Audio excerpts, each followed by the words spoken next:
Putraku sekarang pasti sudah menjadi direktur utama yang sangat sukses, kan? Berdiri di hadapanku, seorang wanita tua yang wajahnya sangat kukenal. Riasannya menor dan ia mengenakan perhiasan-perhiasan yang terkesan murahan. Dia adalah mantan ibu mertuaku yang baru muncul kembali setelah bertahun-tahun lamanya. Mendengar kata-katanya yang sombong, aku hanya mengangguk pelan. Ya, dia memang sudah menjadi orang yang sangat terkenal sekarang. Kalau begitu, mari saya antar untuk bertemu dengan putra Anda. Begitu aku mengatakan itu, mantan ibu mertuaku tersenyum penuh kemenangan. Namun, sesampainya di tempat tujuan setelah berkendara, wajah mantan ibu mertuaku langsung pucat pasi saat ia menengadah melihat bangunan di depannya. Tidak mungkin. Tempat itu dikelilingi tembok beton yang menjulang tinggi, dengan deretan terali besi yang dingin dan terasa mencekam. Itu adalah lembaga pemasyarakatan, lapas, daerah.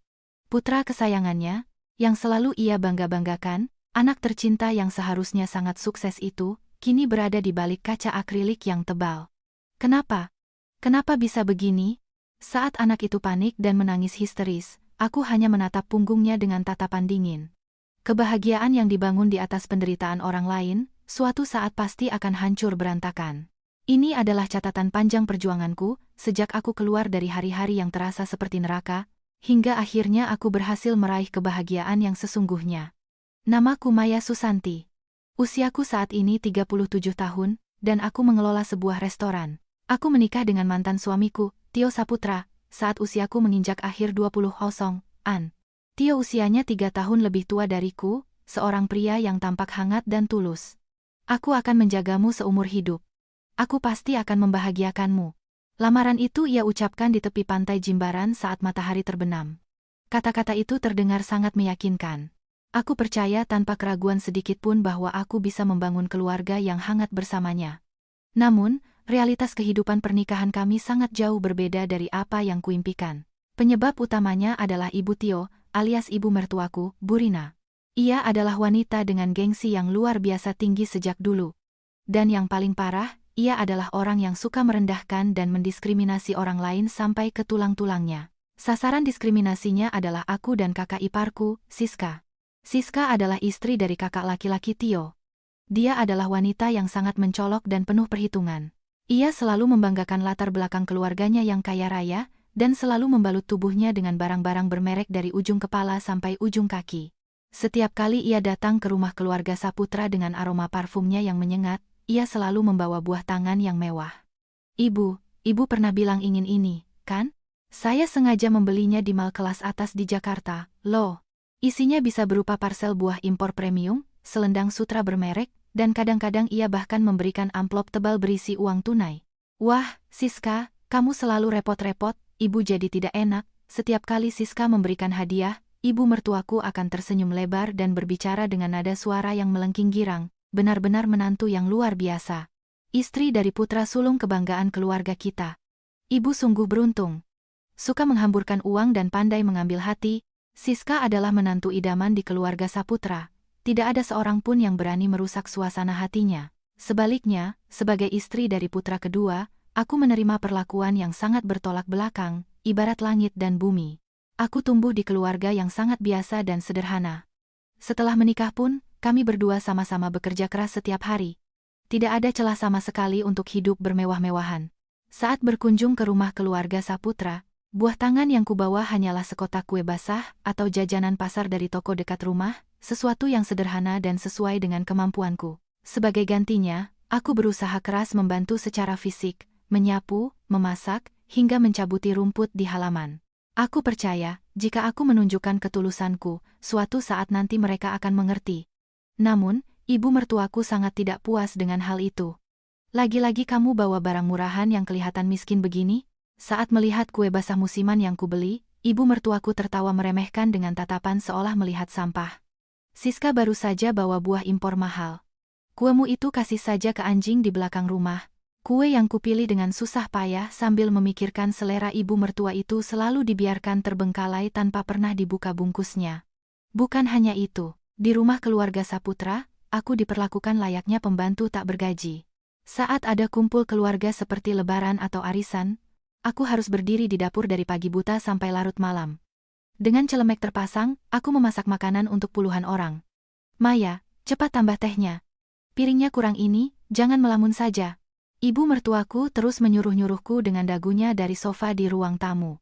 Sementara itu, Siska duduk dengan anggun di sebelah ibu mertua sambil meminum teh. Duh, Maya ini kerjanya lambat sekali ya.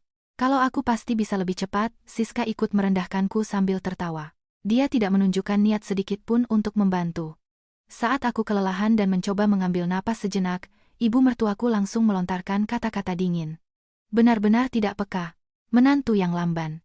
Cuma istri anak kedua saja berani-beraninya istirahat. Gajimu kecil, setidaknya gerakan badanmu itu. Belajarlah sedikit dari Siska. Rentetan kata-kata hinaan di depan kerabat itu membuatku berkali-kali harus menahan air mata di dapur. Aku menggigit bibirku terlalu kuat hingga kadang berdarah.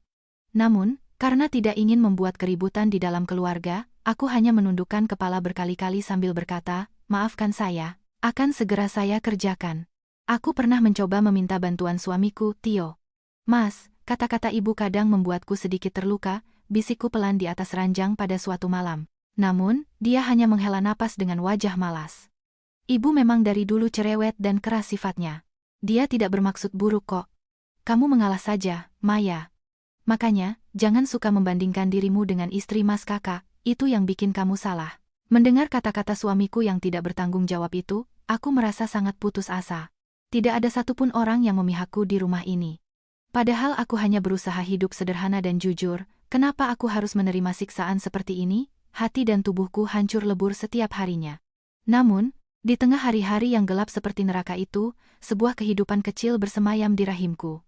Bayi yang sudah sangat kami nantikan sejak beberapa tahun pernikahan kami.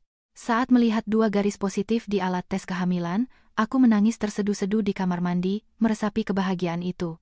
Kalau anak ini lahir, pasti akan ada yang berubah. Ikatan keluarga ini akan semakin kuat, dan mungkin ibu mertuaku akan menjadi lebih lembut. Aku menyimpan harapan kecil itu. Namun, pemikiran itu ternyata terlalu naif.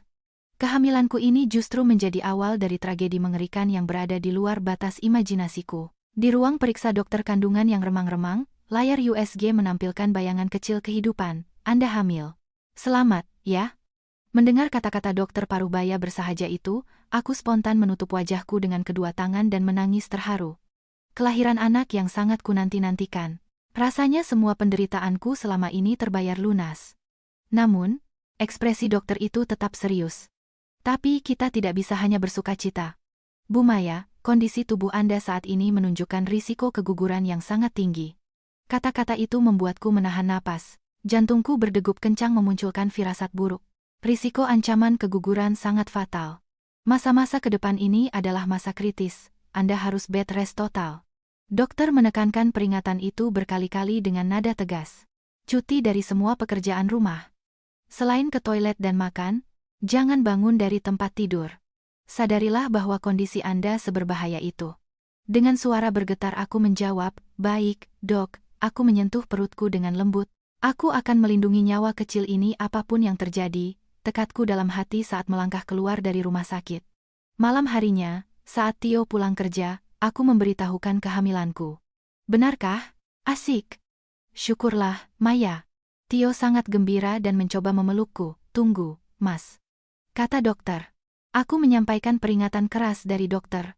Bahwa aku butuh istirahat total, risiko kegugurannya sangat tinggi, jadi aku minta izin untuk berhenti melakukan pekerjaan rumah untuk sementara waktu. Aku juga akan mengambil cuti panjang dari pekerjaanku mulai besok.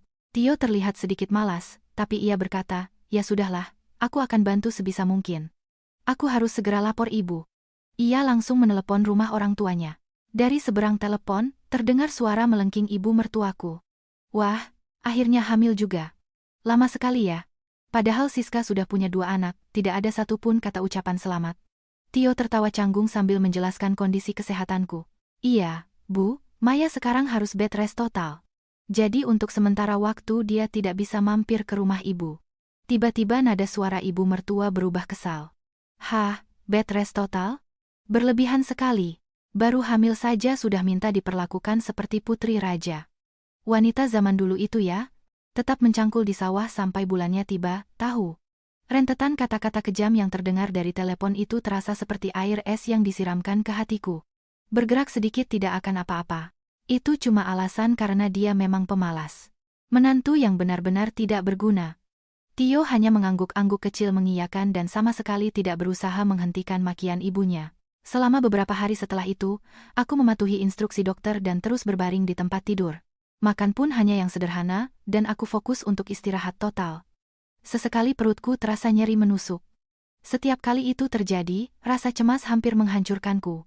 Tidak apa-apa, ibu akan melindungimu, bisikku berkali-kali sambil mengelus perutku. Hingga pada suatu pagi, tiba-tiba bel pintu apartemen kami berbunyi dengan keras dan brutal. Ting tong, ting tong. Cara memencetnya yang kasar memberiku firasat buruk. Aku perlahan bangun dan membuka pintu, dan di sana berdirilah ibu mertuaku dengan wajah cemberut. Ibu, kenapa kesini? Jangan tanya kenapa. Sampai kapan kamu mau tidur?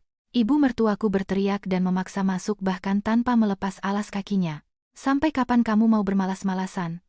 Rumah ini penuh debu, kan? Aku panik dan mencoba menjelaskan situasinya. Bu, saya harus bed rest total. Ah, berisik sekali. Potong ibu mertuaku kasar. Tiba-tiba ia mencengkeram lenganku dengan kuat. Cepat ganti baju, kita pergi sekarang. Pergi? Kemana? Kamu diam saja di rumah, wajahmu pucat. Ibu akan mengajakmu makan makanan enak yang bergizi, katanya dengan suara yang tiba-tiba dibuat-buat lembut bak kucing. Ibu hamil harus banyak gizi. Kalau mengurung diri di rumah malah bikin sakit. Kata-kata manis yang tiba-tiba, namun matanya sama sekali tidak tersenyum. Tapi dokter bilang saya tidak boleh bergerak. Turuti kata ibu. Ibu mertua menarikku secara paksa keluar pintu. Jika aku melawan, perutku akan menegang. Dengan gemetar ketakutan, aku dimasukkan ke dalam mobilnya. Tempat yang dituju mobil yang dikemudikan ibu mertuaku bukanlah restoran atau tempat makan mewah. Kami tiba di sebuah butik di kawasan elit Jakarta yang menjual pakaian impor dan kebaya mewah. Itu adalah butik yang dikelola oleh kakak iparku, Siska. Oh, ibu datang. Aku sudah menunggu. Siska yang berpakaian mencolok keluar dari dalam butik. Ibu mertua tersenyum puas dan menunjuk ke arahku. Iya, ibu bawakan tenaga bantuan gratis yang praktis buatmu. Mendengar kata-kata itu, aku langsung mengerti semuanya. Makanan bergizi itu cuma kebohongan belaka. Itu hanya alasan untuk menyeretku keluar rumah. Maaf ya, Maya, Siska tersenyum sinis dengan niat jahat. Hari ini pegawai part-time-ku tiba-tiba izin, padahal aku butuh banyak tenaga untuk persiapan sale akhir pekan ini. Karena kamu istri anak kedua, sudah sewajarnya kamu membantu istri anak pertama, kan? Wajahku pucat pasi dan aku melangkah mundur. Saya tidak bisa, saya harus istirahat total. Bayi di dalam perut saya. Permohonanku yang putus asa sama sekali tidak dihiraukan oleh kedua wanita itu. Berisik, jangan berani menjawab. Ibu mertua mendorong punggungku dengan keras. Siska ini selalu memberimu hadiah, kan? Balaslah budinya sedikit dan jadilah orang yang berguna. Tawa kejam mertua dan kakak iparku bergema. Gudang berdebu di belakang toko. Di sana terdapat tumpukan kardus yang menjulang hingga hampir menyentuh langit-langit. Nah, tolong keluarkan semua barang ini sebelum sore, ya. Siska membuang kata-kata itu lalu kembali ke depan toko. Aku ditinggalkan sendirian di gudang yang remang-remang. Rasa sakit yang tumpul mulai menjalar di perut bagian bawahku. Firasat buruk menyelimuti seluruh tubuhku. Tolong aku. Bayi di perutku bisa mati. Namun, kenyataan kejam sudah berada di depan mata. Gudang yang remang-remang itu bau apek dan debu tua menusuk hidung. Di hadapanku adalah tumpukan kardus raksasa. Di dalamnya ada puluhan baju pesta yang berat, gamis tebal bertumpuk-tumpuk, dan puluhan pasang sepatu hak tinggi yang dijejalkan begitu saja. Harus membongkar semua ini sampai sore? Jumlah yang membuat putus asa itu membuat pandanganku gelap. Bahkan untuk orang dewasa yang sehat pun, butuh waktu seharian penuh untuk menyelesaikannya sendiri. Hanya berdiri saja sudah membuat perutku terasa kencang. Nyeri menusuk-nusuk di perut bagian bawahku. Tidak boleh. Kalau aku memaksakan diri, bayiku dalam bahaya. Aku berkeringat dingin sambil memeluk perutku kuat-kuat dengan kedua tangan. Wajah tegas dokter paruh baya tadi pagi terlintas di ingatanku. Risiko ancaman keguguran sangat fatal. Anda harus bed rest total. Tidak boleh banyak bergerak. Peringatan itu sama sekali bukan hal yang berlebihan. Bagi kondisiku sekarang, memaksakan diri sedikit saja bisa berakibat fatal. Aku menggigit bibirku erat-erat dan membulatkan tekad. Aku tidak boleh menuruti mereka di sini.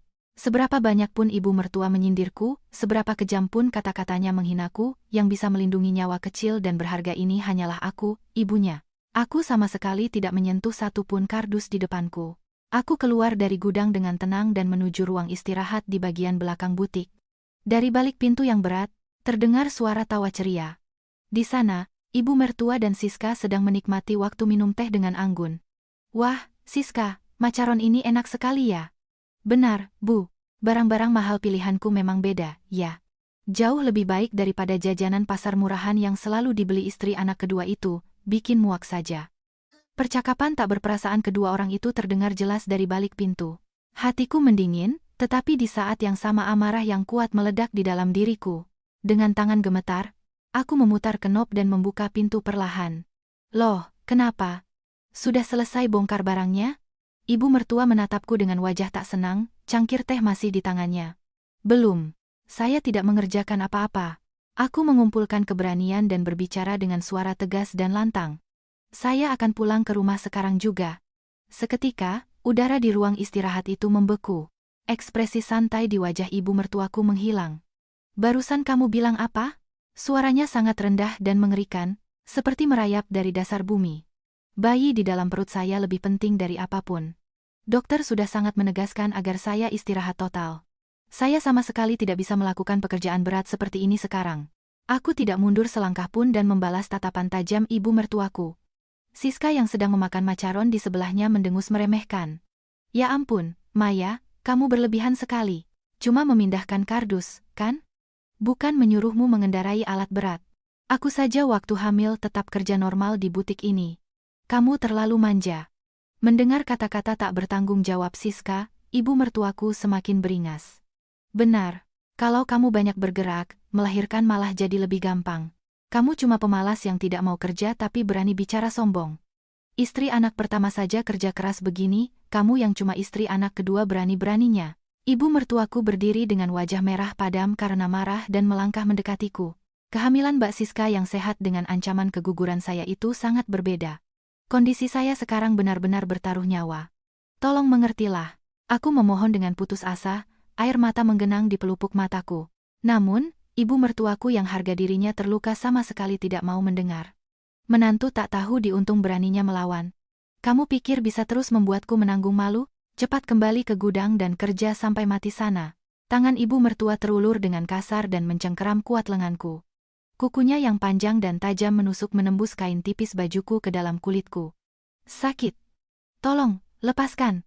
Mana mau aku lepaskan? Hari ini aku benar-benar tidak akan memaafkanmu. Ibu mertua menggunakan kekuatan yang tidak wajar untuk menyeretku kembali ke gudang. Tempat itu berada di lorong remang-remang tepat di luar ruang istirahat di lantai 2. Tepat di belakangku ada tangga curam dan panjang yang mengarah ke lantai 1 butik. Tangga berundak keras dengan tepi yang tajam. Hentikan. Bayiku bisa tertekan. Aku melawan sekuat tenaga, menggunakan seluruh berat badanku untuk menghempaskan tangan ibu mertua. Menantu kurang ajar. Turuti kata-kataku. Ibu mertua tak mau kalah, ia menarik lenganku sekuat tenaga dengan ekspresi seperti iblis. Ibu, tolong hentikan. Ini berbahaya. Terjadilah tarik-menarik yang sengit, tubuh kami berkali-kali bertabrakan dengan keras. Siska hanya berdiri dari jarak aman dan berteriak, "Hai, hentikanlah." Dengan suara seperti penonton yang sama sekali tak peduli. Sudah kubilang turuti kata-kataku. Karena kemarahan yang meluap, ibu mertua benar-benar kehilangan akal sehatnya dan mendorong dadaku dengan kedua tangannya sekuat tenaga. Dek, saat itulah. Kakiku terasa seringan kapas, kehilangan pijakan seolah gravitasi menghilang. Aku kehilangan keseimbangan, dan kakiku yang berusaha menapak hanya menendang udara kosong. Tempatku berdiri tadi adalah anak tangga paling atas yang sangat curam. Ah! Jeritan kecil tanpa suara keluar dari tenggorokanku. Pemandangan di depanku berputar lambat seperti film slow motion. Wajah ibu mertuaku yang matanya terbelalak tak percaya karena tangannya telah melepaskanku. Wajah Siska di kejauhan yang baru menyadari situasi fatal ini dan mulai menjerit, semua itu perlahan menjauh dariku. Tidak, bayiku. Secara refleks aku melengkungkan tubuhku, menggunakan kedua lenganku untuk melindungi perutku yang sangat berharga. Detik berikutnya. Brak. Buk. Benturan luar biasa yang tanpa ampun menghantam seluruh tubuhku, rasa sakit yang begitu hebat hingga membuat napasku berhenti. Punggung dan pinggangku berkali-kali menghantam ujung tangga yang tajam. Kepalaku membentur keras, tubuhku terpental dan berguling ke bawah seperti bola. Suara mengerikan tulang yang berderak. Rasa mual yang luar biasa hebat dan rasa sakit seperti organ dalamku dikocok dengan kasar. Ah, wah, tubuhku yang berguling jatuh tidak bisa berhenti. Sampai akhirnya tubuhku dihempaskan dengan keras ke lantai beton yang keras di lantai dasar. Waktu yang dipenuhi kengerian dan penderitaan itu terasa begitu panjang seperti keabadian. Tubuhku terlempar ke lantai yang dingin di lantai satu bersamaan dengan suara benturan yang keras. Nyeri yang menembus seluruh tubuhku membuatku nyaris tak bisa bernapas, bahkan hanya untuk menggerakkan ujung jari pun terasa sangat sulit. Maya, tunggu sebentar. Terdengar suara gemetar ibu mertua dari puncak tangga nun jauh di atas. Di tengah kesadaran yang memudar dengan cepat, aku berusaha mati-matian meletakkan tanganku di atas perutku. Bersamaan dengan rasa sakit yang seperti merobek perut bagian bawahku, aku dengan jelas merasakan cairan hangat menyembur keluar dari bagian bawah tubuhku. Tidak, tidak, tolong. Genangan darah merah segar menyebar di lantai. Itu adalah bukti bahwa nyawa bayiku yang berharga telah tumpah dan pergi. Maafkan aku. Dalam keputusasaan dan kesedihan yang mendalam, kesadaranku benar-benar terputus. Di dalam kegelapan yang dingin dan pekat, aku telah kehilangan segalanya. Ketika aku membuka mata, yang kulihat adalah langit-langit yang putih bersih. Bau khas cairan antiseptik yang menusuk hidung dan tak bernyawa. Suara mesin elektrokardiogram yang berbunyi teratur. Aku sedang berbaring di ranjang rumah sakit. Seluruh tubuhku terasa seberat timah, dan ada rasa nyeri tumpul yang terus berdenyut. Di mana ini? Suara parau keluar dari tenggorokanku yang kering kerontang. Perlahan aku menggerakkan pandanganku ke samping. Di sana berdiri dokter Parubaya menatapku dengan raut wajah yang sangat berat. Bu Maya, Anda sudah sadar? Suara dokter itu terdengar sangat suram. Pada saat itu, seluruh ingatanku kembali dengan sangat jelas. Lorong di depan gudang yang remang-remang, pertengkaran sengit dengan ibu mertua yang mengamuk, tubuhku yang melayang di udara, dan kengerian berguling jatuh dari tangga. Serta sensasi darah hangat yang mengalir dari bawah tubuhku. Dok, bayi saya. Aku memaksakan diri membangunkan tubuhku yang dihantam rasa sakit luar biasa. Tolong tenang, Bu, jangan banyak bergerak dulu, seorang perawat bergegas menahan bahuku. Aku menatap dokter dengan mata memohon. Aku hanya berdoa, tolong katakan bayiku selamat. Namun, kata-kata yang keluar dari mulut dokter itu terlalu kejam dan menghancurkan semua harapanku. Saya sangat menyesal. Dokter itu menundukkan pandangannya dengan berat hati. Bayi di dalam kandungan Anda tidak dapat diselamatkan. Saat Anda dibawa ke rumah sakit, detak jantungnya sudah tidak ada. Kami sudah melakukan yang terbaik, tapi kami tidak bisa menyelamatkannya. Hanya suara bip-bip dari mesin yang menggema di ruang rawat. Kepalaku kosong melompong. Bohong. Ini pasti bohong. Padahal dia hidup dengan begitu sehat di dalam perutku. Bu Maya, tolong dengarkan saya baik-baik. Dokter itu memberikan kenyataan yang lebih kejam lagi padaku. Benturan saat Anda jatuh dari tangga terlalu keras. Tidak hanya bayi Anda, tetapi rahim Anda juga mengalami kerusakan yang sangat parah. Kerusakan rahim yang parah? Aku tidak langsung mengerti makna kata-kata itu. Kerusakannya sangat parah dan butuh waktu lama untuk memulihkannya. Kesimpulannya, kemungkinan Anda untuk bisa hamil secara alami di masa depan sangatlah kecil. Saya benar-benar minta maaf. Pada detik itu, sesuatu di dalam diriku hancur berkeping-keping. Arga. Jeritan sekeras binatang buas menggema memenuhi ruang rawat. Air mataku tumpah seperti bendungan yang jebol, tidak bisa dihentikan. Kemarahan dan penyesalan yang luar biasa terhadap diriku sendiri karena tidak bisa melindungi nyawa yang berharga, dan keputusasaan mendalam bahwa aku mungkin tidak akan pernah bisa memiliki anak lagi. Kesedihan yang luar biasa seolah jantungku diremas dengan tangan kosong. Aku menggeliat di atas ranjang dan terus menjerit menangis. Kembalikan bayiku. Entah berapa lama aku terus menangis. Air mataku sudah mengering, suaraku parau dan tidak bisa keluar lagi. Aku hanya menatap kosong ke udara dengan mata hampa. Tiba-tiba pintu ruang rawat dibuka dengan kasar tanpa permisi. Suara tak-tok-tak-tok dari sepatu hak tinggi yang mengganggu. Bau parfum yang menyengat dan tidak pantas berada di rumah sakit tercium. Yang muncul adalah ibu mertuaku dan Siska. Keduanya sama sekali tidak menunjukkan penyesalan saat melihat kondisiku yang mengenaskan. Malahan, ibu mertuaku menghela napas panjang seolah-olah dia yang lelah. Astaga, menantu, yang selalu bikin repot. Padahal aku sudah bilang pindahkan ke kamar VIP, malah di kamar bangsal begini. Ibu mertuaku berdiri di samping ranjangku dan menatapku dengan tatapan dingin. Kamu sadar tidak dengan apa yang sudah kamu lakukan? Sama sekali tidak ada kata maaf yang keluar. Kamu sengaja menjatuhkan diri dari tangga supaya bisa menyalahkanku, kan? Mendengar kata-kata yang tak bisa dipercaya itu, aku meragukan pendengaranku sendiri. Jangan pura-pura bodoh. Berani-beraninya kamu mau memfitnah aku yang mendorongmu. Ibu mertua hanya memikirkan cara untuk menyelamatkan dirinya sendiri. Betul, kamu yang kehilangan keseimbangan dan jatuh sendiri. Di rekaman CCTV butikku, pasti terekam seperti itu kok, Siska ikut menyetujui sambil tersenyum sinis. Iya, Maya jatuh sendiri. Padahal ibu sudah mencoba mengulurkan tangan untuk menolongmu. Benar-benar buruk sekali sifatmu mau menuduh orang lain. Aku kehilangan kata-kata menghadapi kebohongan dua orang yang begitu menjijikkan ini. Mendorong orang dari tangga lalu berpura-pura menjadi korban. Apakah benar ada manusia semacam ini di dunia? Tapi jujur saja, kamu benar-benar menyedihkan. Hinaan ibu mertua semakin menjadi-jadi. Hanya karena jatuh dari tangga sedikit saja, langsung keguguran. Dasar produk gagal, sejak awal memang tubuhmu itu tidak becus punya anak.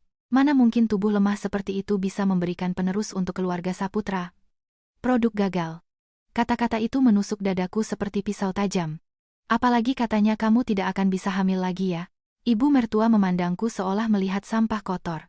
Harga dirimu sebagai wanita sudah nol, kan? Benar-benar menantu yang tidak berguna. Aku sungguh kasihan pada Tio. Tio punya kewajiban untuk memberikan keturunan yang hebat. Keluarga Saputra tidak butuh barang cacat sepertimu. Siska juga ikut tertawa sambil berpura-pura bersimpati. Benar juga. Apa sebaiknya aku berikan salah satu anak laki-lakiku untuk diadopsi Tio saja? Kasihan sekali Mas Tio punya istri tidak berguna begini. Sebaiknya dia cepat-cepat cari istri baru yang lebih normal. Tawa vulgar kedua wanita itu menggema menyeramkan di ruang rawat yang sunyi. Seluruh tubuhku bergetar hebat karena amarah dan kesedihan yang meluap. Orang-orang ini bukan manusia. Mereka adalah iblis berwajah manusia. Mereka telah membunuh bayi kesayanganku, merebut masa depanku, lalu bagaimana bisa mereka tertawa begitu kejam? Keluar. Aku berkata dengan suara yang dipaksakan keluar dari tenggorokanku. Keluar. Keluar dari sini sekarang juga. Dengan sisa tenaga terakhirku, aku meraih gelas plastik di sebelah bantalku dan melemparnya ke arah mereka. Gelas itu membentur dinding dan jatuh ke lantai dengan suara prak. Apa-apaan kamu, dasar orang gila? Ibu mertua memucat dan mundur dengan berlebihan. Dikasih hati sedikit malah ngelunyak. Menantu kurang ajar dan gagal. Kami juga ogah berurusan denganmu. Aku akan suruh Tio menceraikanmu. Ibu mertua dan Siska keluar dari ruangan dengan cepat sambil berteriak memaki, pintu ditutup dengan bantingan keras. Keheningan kembali menyelimuti kamar itu. Aku ditinggalkan sendirian, diselimuti oleh perasaan hampa yang teramat dalam. Meskipun aku menyentuh perutku dengan lembut, kehangatan itu sudah tidak ada lagi. Bentuk keluarga masa depan yang begitu ku nanti-nantikan. Suasana makan malam bersama, tawa lucu bayi, semuanya telah hancur berantakan di dasar tangga yang dingin itu. Maafkan ibu. Maaf karena ibu tidak bisa melindungimu. Maafkan ibu. Aku bahkan hampir kehilangan keinginan untuk hidup. Aku merasa seperti ditinggalkan sendirian di neraka tanpa akhir, perlahan tenggelam ke dasar kegelapan yang dalam dan dingin. Namun, setelah ini, ada tindakan tak terduga dari seseorang yang menyelamatkanku dari dasar keputusasaan. Pagi di hari aku diizinkan pulang dari rumah sakit.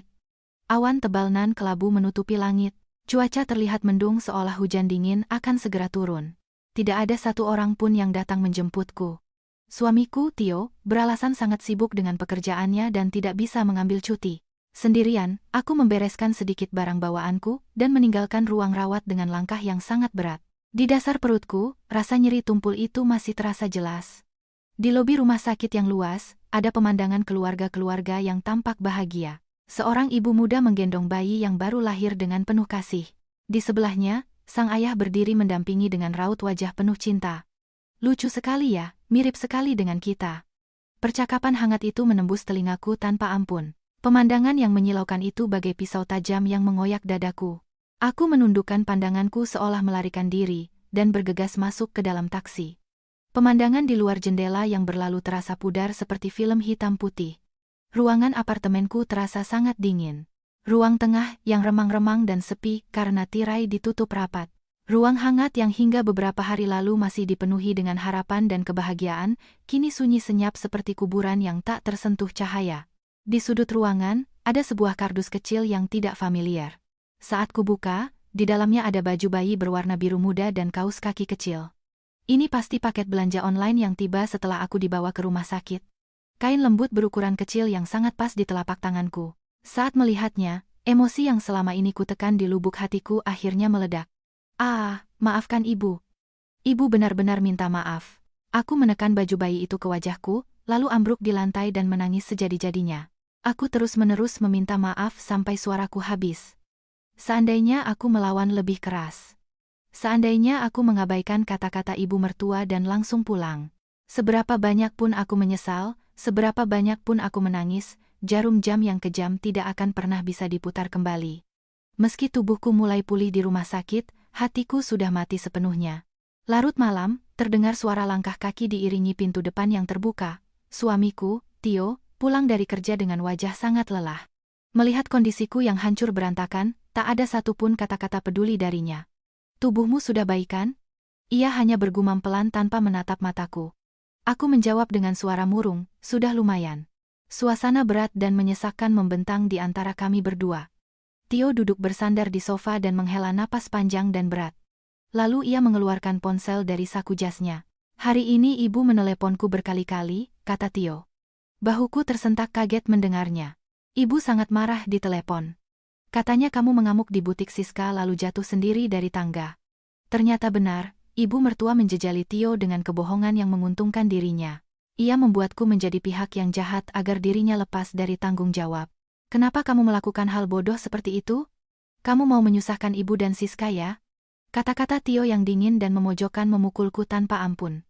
Bukan begitu mas, aku membalas dengan suara parau yang putus asa. Ibu yang memaksaku, menarik lenganku, dan mendorongku. Aku sama sekali tidak salah. Namun Tio menggelengkan kepalanya dengan kesal. Mana mungkin ibu melakukan hal mengerikan seperti itu? Dari dulu mulutnya memang tajam, tapi pada dasarnya dia orang yang baik dan peduli keluarga. Kamu pasti cuma panik lalu berbohong melebih-lebihkan cerita, kan?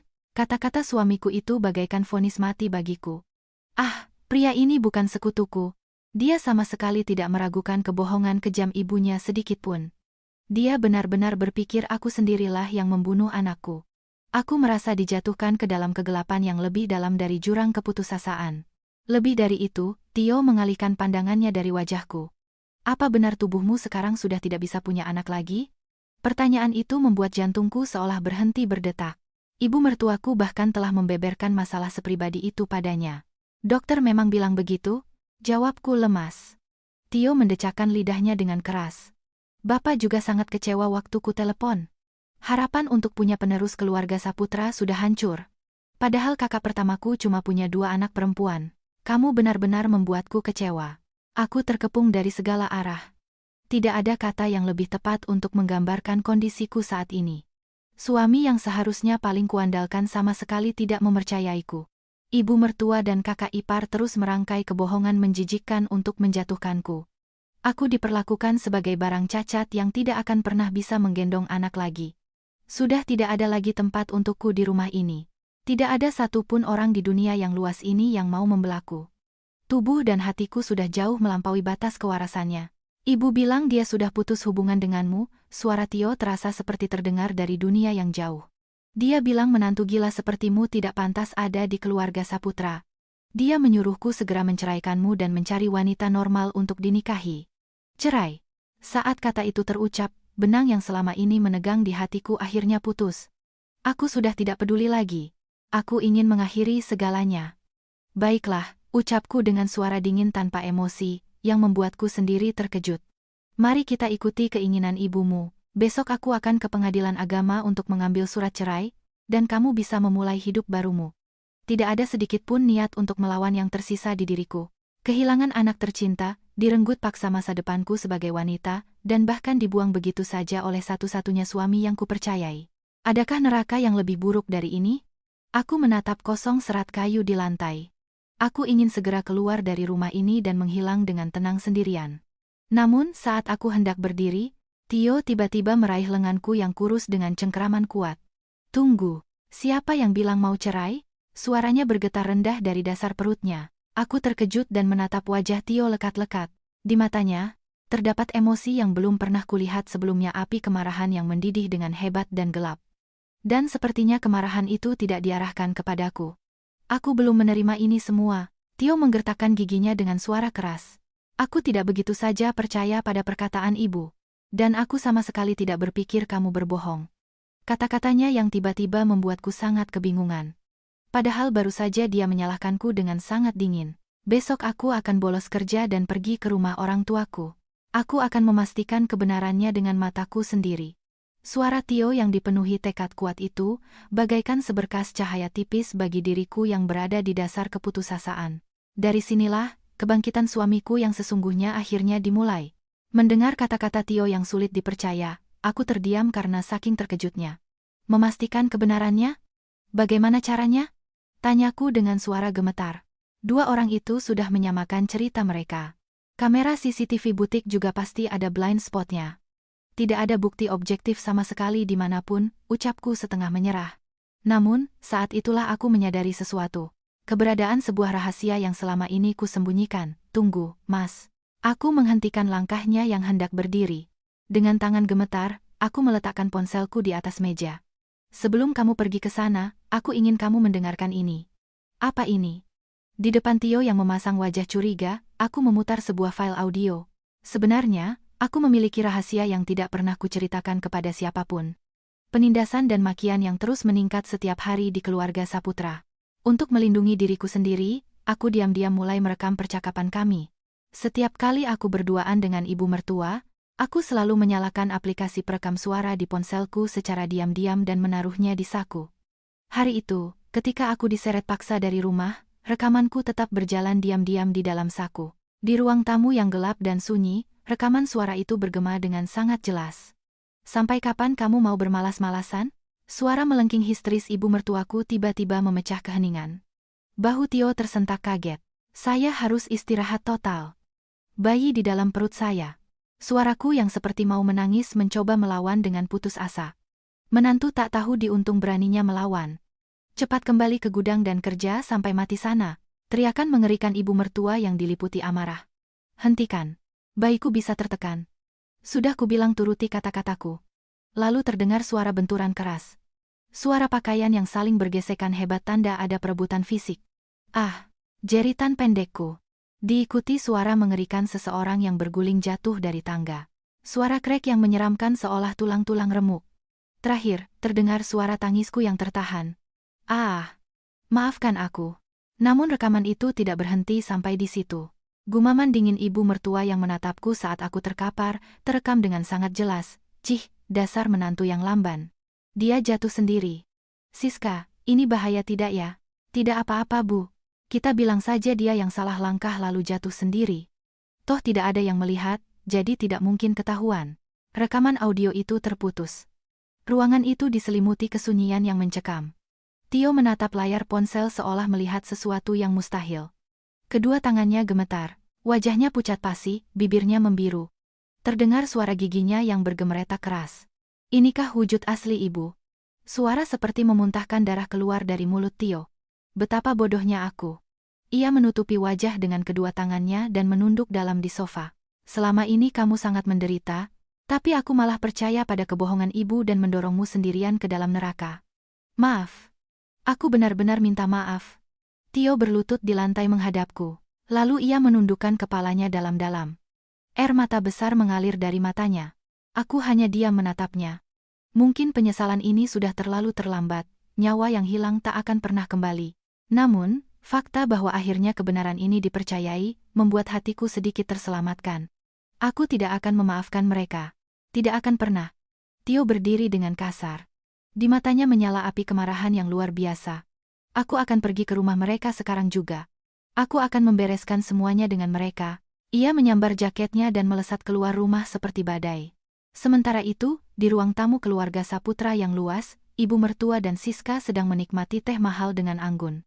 Saat itulah Tio menerobos masuk dengan raut wajah seperti iblis. Ia membuka pintu depan dengan kasar dan masuk dengan sepatu yang masih menempel di kaki. Tio, ada apa kok buru-buru begitu? Ibu mertua tersenyum tanpa merasa bersalah sedikit pun. Apa kamu sudah mengusir menantu tak berguna itu? Cepat suruh dia tanda tangani surat cerai biar semuanya beres. Siska ikut tertawa dengan suara genit yang memuakkan. Benar sekali. Wanita seperti dia tidak pantas masuk ke keluarga Saputra. Nanti Mbak carikan wanita yang lebih baik. Tio menatap tajam kedua wanita itu tanpa mengucapkan sepatah kata pun. Aura mengerikannya membuat senyum di wajah mereka berdua membeku. Tio mengeluarkan ponsel dari sakunya dan memutar rekaman audio tadi dengan volume maksimal. Sudah kubilang turuti kata-kataku. Terdengar suara benturan fisik yang sangat nyata. Seketika darah di wajah ibu mertua dan Siska terkuras habis. Cangkir teh yang dipegang ibu mertua terlepas dari tangannya dan pecah berserakan di lantai. Apa ini? Ini editan. Ibu mertua buru-buru berdiri dan berteriak dengan suara melengking. Ini pasti rekaman palsu yang dibuat wanita itu. Jebakan kotor untuk menjebakku. Namun amarah Tio sudah mencapai puncaknya. Jangan berkanda. Teriakan Tio menggelegar di seluruh penjuru rumah bagaikan petir. Suaranya sangat keras hingga kaca jendela ikut bergetar. Ibu mertua memekik ketakutan dan terduduk lemas. Mana mungkin ini rekaman palsu? Mendengar suara kalian saja aku sudah tahu. Kalianlah yang sudah membunuh anakku dan Maya. Pembunuh. Iblis tak punya hati. Tio menendang kursi di dekatnya sekuat tenaga. Kursi itu menabrak dinding dengan suara hantaman keras dan hancur berkeping-keping. Hi. Hentikan, Tio. Siska meringkuk ketakutan di sudut sofa, tubuhnya gemetar hebat. Kamu melebih-lebihkan. Itu cuma kecelakaan sial saja kan? Ibu mertua bersimpuh di lantai berusaha membuat alasan. Kamu mau menganggap ibu kandungmu sendiri kriminal? Aku ini ibumu. Mulai detik ini aku tidak sudi lagi menganggapmu ibuku. Tio menatap ibunya dengan pandangan jijik seolah melihat serangga kotor. Bersyukurlah aku tidak menyerahkan kalian ke polisi. Mulai hari ini aku memutuskan semua ikatan dengan rumah ini. Jangan pernah lagi mengganggu kehidupan rumah tanggaku. Deklarasi telak itu membuat ibu mertua menganga tak percaya. Memutuskan ikatan? Kamu serius? Kakakmu itu sangat takut pada istrinya dan tidak bisa diandalkan. Karena itulah rencananya aku mau kamu yang mengurus semua keperluanku di masa tua. Tembakan tepat sasaran dari Tio membuat ibu mertuanya terdiam tak bisa berkata-kata. Mati kelaparan sana. Aku tidak akan sudi membantumu. Tio meludah kesal lalu berbalik tanpa ampun.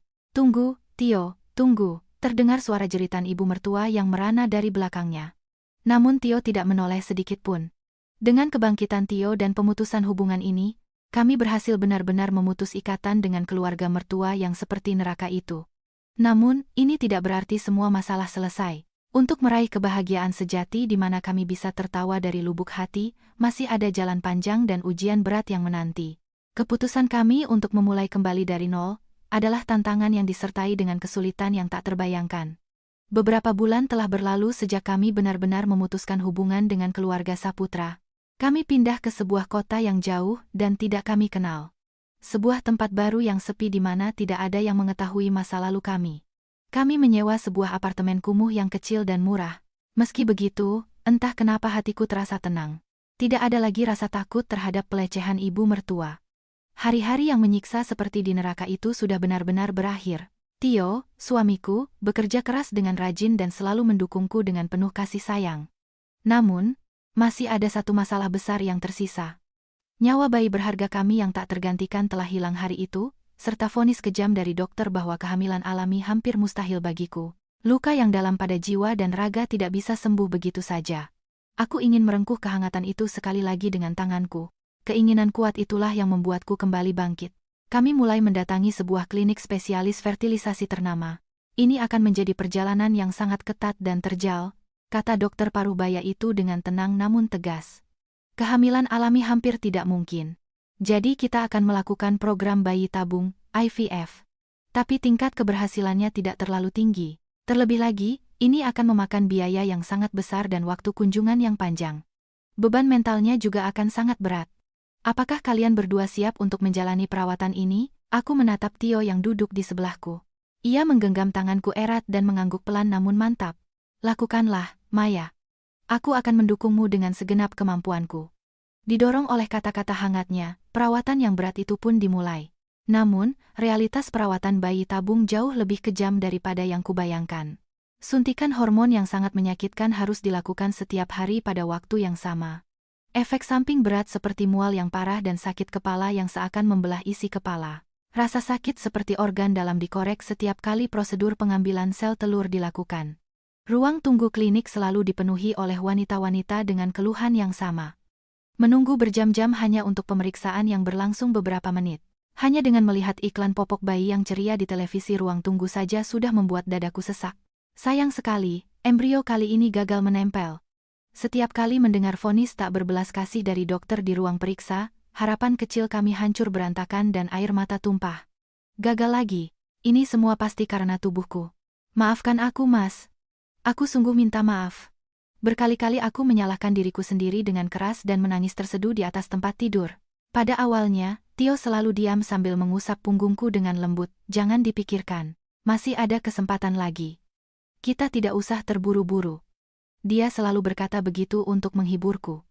Namun, di profil wajahnya terlihat jelas kelelahan yang tak bisa disembunyikan. Masalahnya bukan hanya penderitaan mental dan rasa sakit fisik. Perawatan bayi tabung memakan biaya yang luar biasa besar di luar imajinasi.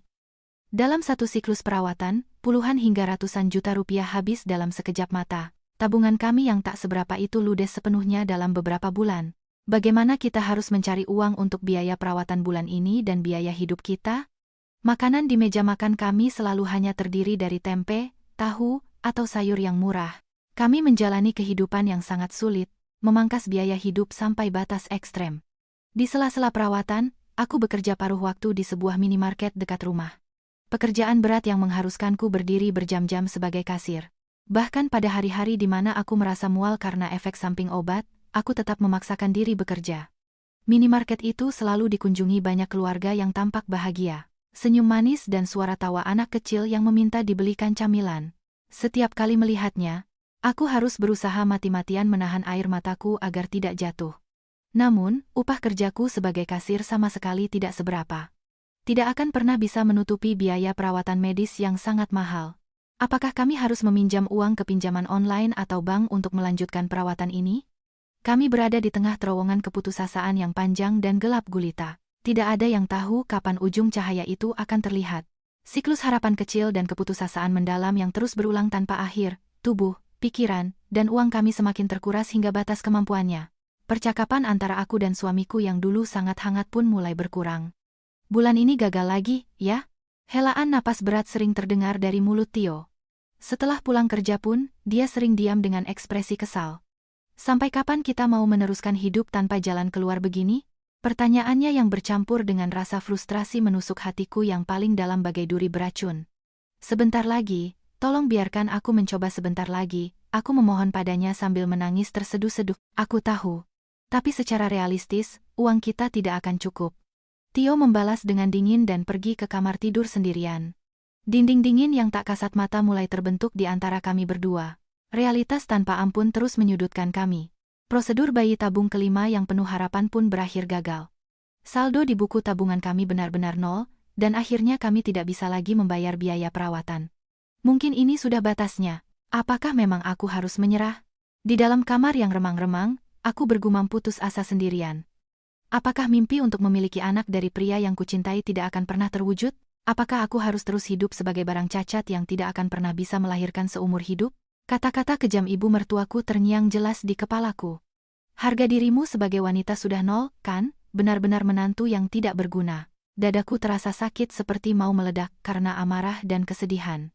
Lalu suatu hari, saat aku kebetulan mampir ke sebuah kawasan ruko sepi yang mulai ditinggalkan, aku melihat sebuah kertas pengumuman tua tertempel di ruko kosong di sudut jalan. Disewakan, bekas warung mie ayam. Harga sewa murah. Siap pakai. Saat menatap kosong ke arah pengumuman itu, sesuatu di dalam diriku seolah terpicu.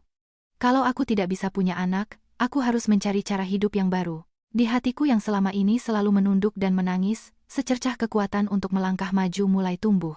Sejak dulu, aku sangat pintar memasak masakan lezat. Karena setiap hari aku dipaksa memasak untuk puluhan orang di keluarga Saputra, ironisnya kemampuanku memasak telah terasa seperti seorang profesional. Ayo kita buka warung sendiri. Kita bisa memulai kehidupan baru di sana. Mungkin itu adalah tantangan yang terlalu nekat dan berbahaya. Kami tidak punya modal usaha, tidak punya pengetahuan bisnis sama sekali. Namun, bagi kami sekarang, tidak ada lagi yang tersisa untuk hilang. Keputusan yang tiba-tiba ini nantinya akan menjadi titik balik besar yang menyelamatkan kami. Meskipun aku sama sekali belum tahu pada saat itu, bahwa kesuksesan ini juga menjadi awal tragedi baru yang menyembunyikan hasrat mengerikan manusia dan pengkhianatan keji. Ujian kami yang sesungguhnya baru akan dimulai. Aku ingin mencoba buka warung sendiri. Malam itu, aku mengajukan ideku kepada Tio. Duduk berhadapan di meja kecil kami, aku berbicara dengan sangat serius, warung makan kecil saja tidak apa-apa. Biarkan aku yang mengurusnya. Tio berhenti menggerakkan sendoknya dan menatapku dengan wajah terkejut. Uang modalnya dari mana? Kita sudah tidak punya tabungan sepeser pun, loh. Lagi pula, berbisnis itu tidak semudah kelihatannya. Tio mengerutkan dahi, mengingatkan realitas yang keras. Aku akan ambil kerja part-time tambahan pelan-pelan untuk mengumpulkan uang. Lagi pula, ruko di sudut kompleks sana sewanya sangat murah. Itu bekas warung mie ayam, peralatannya masih ditinggal jadi kita bisa langsung pakai. Aku mencondongkan badan ke depan mencoba meyakinkannya. Rentetan kegagalan program bayi tabung membuat pikiran dan badanku hancur. Tiap hari rasanya aku nyaris kehilangan harapan untuk hidup. Tapi entah kenapa, jika menyangkut soal memasak, perlahan ada kekuatan yang muncul dari dasar hatiku. Tio terdiam beberapa saat, melipat kedua tangannya di depan dada seolah berpikir keras. Di dalam ruangan itu, hanya terdengar suara detak jarum jam. Tak lama kemudian, dia membuang napas panjang dan berkata, "Baiklah, aku juga akan membantu sebisaku, toh, kita sudah tidak punya apa-apa lagi untuk hilang." Mulai saat itu, hari-hari sibuk kami dimulai.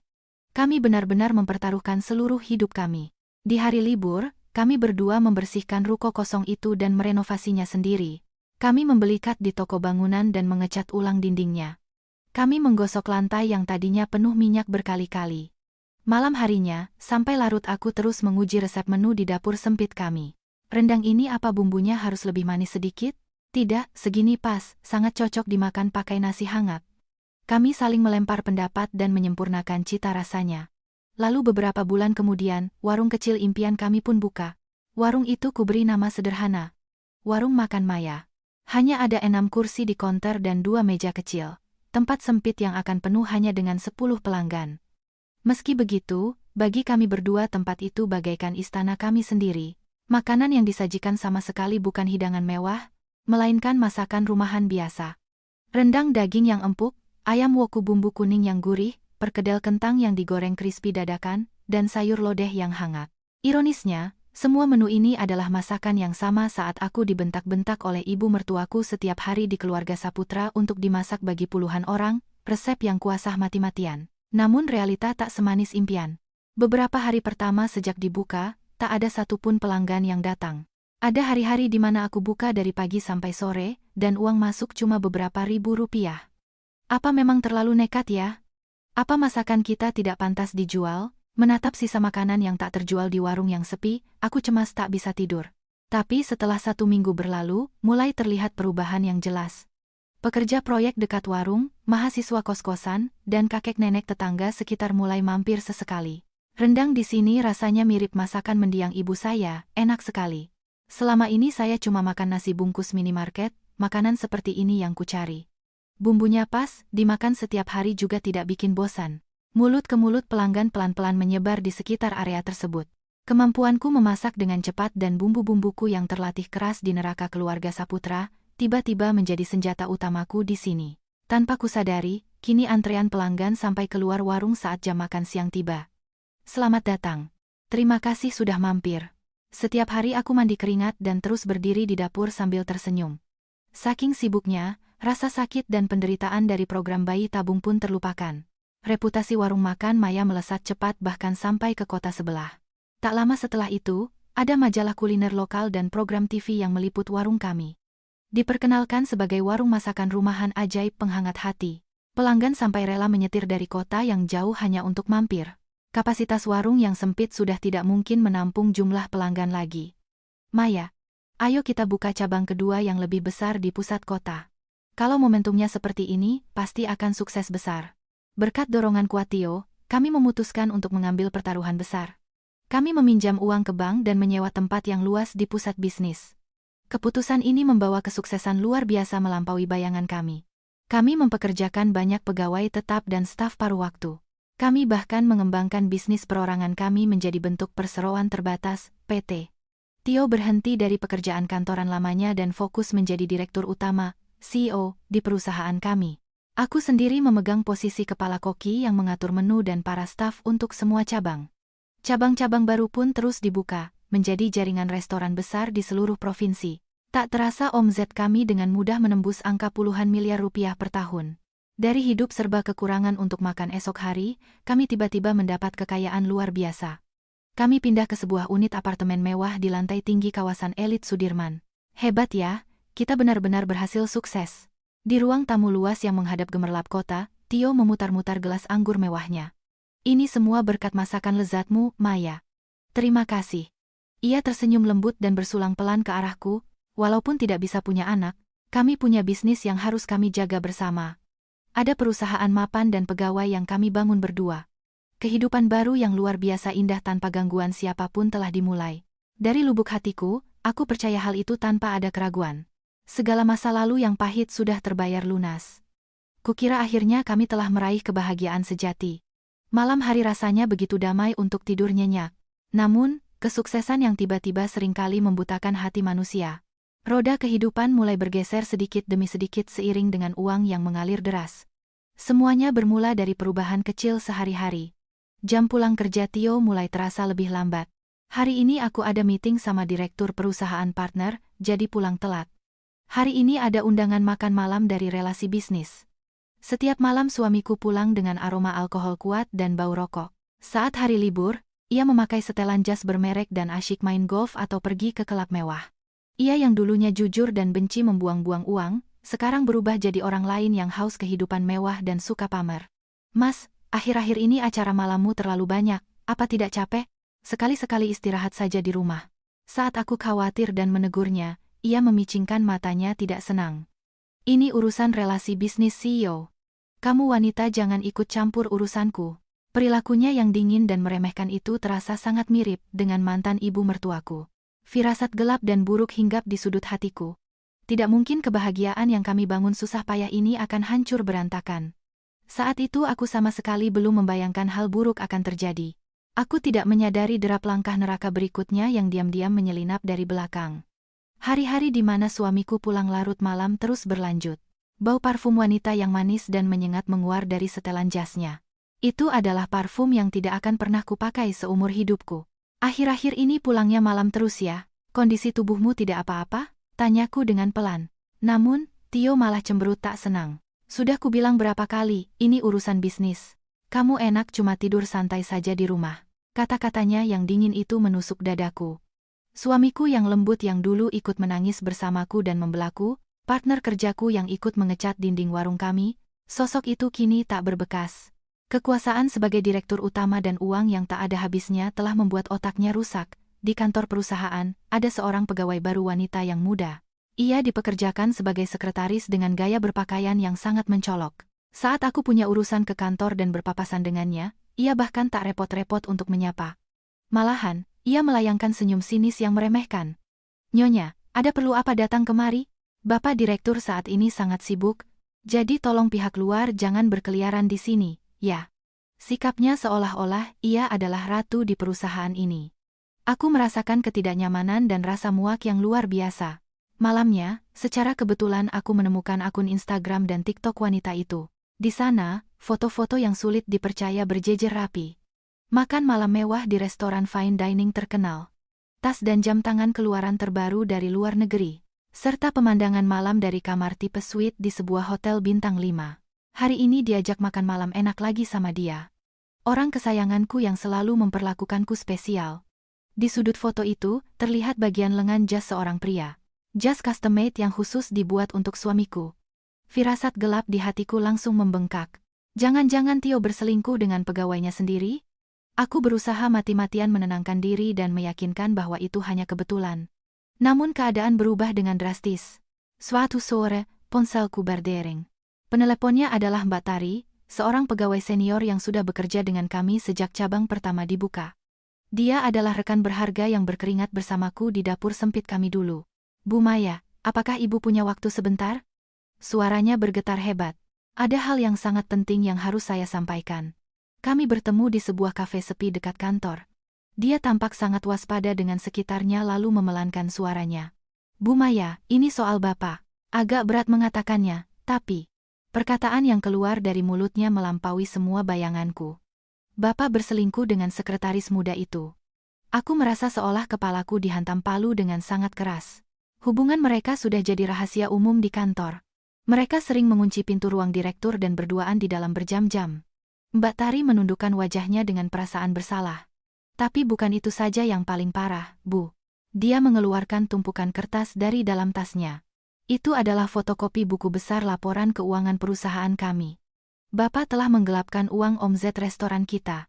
Dia membuat kwitansi konsultan fiktif dan biaya operasional yang tidak masuk akal untuk menarik uang tunai perusahaan. Semua uang miliaran rupiah itu lari ke barang-barang mewah perempuan itu. Kenyataan gila itu membuatku nyaris tak bisa bernapas. Uang yang kami kumpulkan dari nol dengan susah payah berdarah-darah. Keuntungan perusahaan yang dihasilkan dari keringat pegawai setiap harinya. Semua itu dia curi demi memuaskan gundiknya. Akhir-akhir ini akuntan pajak mulai mencurigai ketidakwajaran angka-angka di laporan keuangan. Bapak dan wanita itu sangat panik takut ketahuan. Kemarin saja Bapak membentak staf keuangan demi memaksa menyamakan angka-angkanya. Demi menghilangkan bukti, mereka bertindak di luar kendali. Kalau dibiarkan, perusahaan kita pasti akan hancur. Mbak Tari meneteskan air mata dan memohon kepadaku, Bu Maya, kumohon selamatkan perusahaan ini dan para staf kita. Tolong selamatkan tempat yang sudah kita jaga mati-matian ini. Dengan tangan bergetar aku meremas fotokopi laporan keuangan itu. Sisa kasih sayangku pada suamiku seketika membeku menjadi es. Suami yang seharusnya melewati masa sulit bersama, lagi-lagi mengkhianatiku. Apakah aku harus kehilangan segalanya lagi dan menangis meratapi nasib? Trauma dari masa laluku yang kelam sejenak mencoba menguasai pikiranku. Hari penuh keputusasaan saat aku didorong dari tangga. Apakah aku akan kembali menjadi wanita menyedihkan yang dibuang begitu saja? Tidak. Pasti tidak. Aku yang sekarang bukanlah diriku di masa lalu yang hanya bisa menangis ketakutan. Aku berdiri di atas kakiku sendiri, membuka jalan hidupku dengan tanganku sendiri. Terima kasih banyak sudah memberitahuku. Aku mengangkat wajahku dan menggenggam erat tangan Mbak Tari. Tidak apa-apa. Aku pasti akan mengakhiri semuanya. Aku tidak akan membiarkan kedua orang itu bertindak semena-mena lagi. Suaraku terdengar sangat tenang dan dingin, aku bahkan mengejutkan diriku sendiri. Amarah yang hening dan raksasa menyebar dari dasar perutku ke seluruh tubuhku. Setelah keluar dari kafe, aku langsung bergerak. Pertama, aku menyewa biro detektif swasta terpercaya. Aku menugaskan mereka memantau gerak-gerik suamiku dan mendapatkan foto bukti perselingkuhan yang telak. Laporan dari detektif datang lebih cepat dan lebih menjijikkan dari dugaanku. Suami Anda sama sekali tidak merasa perlu waspada. Dia terang-terangan menggandeng tangan si wanita di siang bolong. Dalam amplop yang diberikan detektif, ada foto-foto yang bikin mual. 2 orang berciuman panas di pintu masuk hotel mewah. Membelikan tas seharga puluhan juta di toko merek ternama. Wajah suamiku telah kehilangan kejujurannya dan tampak rusak. Kegilaan mereka di kantor juga semakin parah. Berikan laporan keuangannya. Aku bisa melakukan apa saja sesukaku, apa salahnya? Tio yang panik sering membentak-bentak di divisi keuangan. Wanita gundiknya juga bertindak semena-mena berlindung di balik kuasa sang direktur. Kalau tidak mau nurut sama perintahku, besok kamu tidak usah datang kerja lagi. Gara-gara kelakuan bosinya, banyak karyawan kompeten yang mengundurkan diri. Udara di dalam kantor menjadi sangat berat dan menyesakan. Aku menyusun laporan dari detektif dan salinan laporan keuangan yang digelapkan. Lalu aku mendatangi seorang pengacara andal. Dengan bukti sebanyak ini, mereka tidak akan bisa berkutik. Kasus penggelapan dana dan penyalahgunaan wewenang ini sangat cukup untuk dilaporkan sebagai kasus pidana. Kata-kata pengacara itu membuatku mengangguk mantap. Semakin mereka panik, semakin besar kesalahan yang akan mereka buat, meninggalkan lebih banyak bukti. Aku tinggal menunggu mereka jatuh ke dalam lubang jebakan yang mereka gali sendiri. Setiap hari saat suamiku pulang ke rumah, aku pura-pura tidak tahu apa-apa. Selamat datang. Kerjanya sampai malam lagi ya? Melihatku yang tersenyum menyambutnya seperti biasa, Tio pasti menertawakanku di dalam hati. Dia mengira aku hanyalah wanita bodoh yang menyedihkan dan tidak tahu apa-apa. Tapi siapakah yang sebenarnya bodoh di sini? Aku pelan-pelan menajamkan pedang pembalasan dendamku, mematikan semua emosiku dan melakukan persiapan dengan hati sedingin es. Semua ini demi mendorong mereka jatuh dan menghancurkan mereka sepenuhnya tepat saat mereka berada di puncak kejayaan. Aku akan membuat mereka merasakan betapa mengerikannya bayaran atas sebuah pengkhianatan. Hitungan mundur menuju pembalasan dendam epik yang mempertaruhkan hidupku sudah dimulai dengan tenang namun pasti. Dari laporan detektif, aku mengetahui lokasi apartemen mewah yang disewa suamiku menggunakan uang perusahaan untuk gundiknya. Letaknya di lantai tinggi sebuah apartemen eksklusif di pusat kawasan Sudirman, Jakarta. Biaya sewanya saja entah berapa kali lipat dari apartemen kumuh kami dulu. Menggunakan kunci duplikat yang didapatkan detektif, aku menyelinap masuk secara diam-diam pada siang hari. Saat membuka pintu depan, aroma parfum yang sangat kuat dan menyengat tercium di udara. Di ruang tamu yang luas, perabot mahal impor berjejer rapi. Saat kubuka lemari pakaian, mataku silau melihat tumpukan barang bermerek. Gaun-gaun pesta mewah dan kotak-kotak perhiasan seharga puluhan juta rupiah. Semua ini dibeli menggunakan uang yang kami kumpulkan dengan penuh keringat dan air mata. Keuntungan perusahaan yang dihasilkan dari kerja keras para karyawan setiap harinya. Dia menghamburkan uang sebanyak itu hanya untuk memanjakan pelacur muda ini? Malamnya, terdengar suara bunyi bip dari kunci elektronik pintu depan yang terbuka. Ah, capeknya hari ini. Nenek-nenek di divisi keuangan itu benar-benar mengganggu. Bapak capek, ya? Harusnya staf tua menyebalkan seperti itu langsung dipecat saja. Suara dua orang itu menggema di ruang tamu. Aku menahan napas dan menyembunyikan diri di sudut terdalam lemari pakaian di kamar tidur. Iya juga. Siapapun yang berani melawan perintahku, akan kuusir semua dari perusahaan. Suara sombong suamiku terdengar sangat jelas menembus dinding yang tipis. Terdengar suara pop dari sumbat botol sampanye mewah yang dibuka. Omong-omong, istrimu benar-benar tidak menyadari apapun ya? Lucu sekali, wanita itu tertawa mengejek, membuat jantungku membeku kedinginan. Dia itu cuma bisa masak. Wanita membosankan yang tidak punya keahlian lain. Tio mendengus dan menghinaku layaknya sampah. Lagi pula, dia itu barang cacat yang tidak bisa punya anak. Pesonanya sebagai wanita sudah nol besar. Saat mendengar kata-kata kejam itu, pandanganku seketika menggelap. Pria yang dulu menyemangatiku dan ikut menangis di sampingku, kini menguliti luka terdalamku sebagai bahan tertawaan bersama pelacurnya. Dia bisa makan juga dari uang yang aku hasilkan. Aku tidak akan membiarkan dia mengeluh sedikit pun. Tapi kalau Bapak terus tarik uang kas perusahaan, akuntan pajak tidak akan curiga?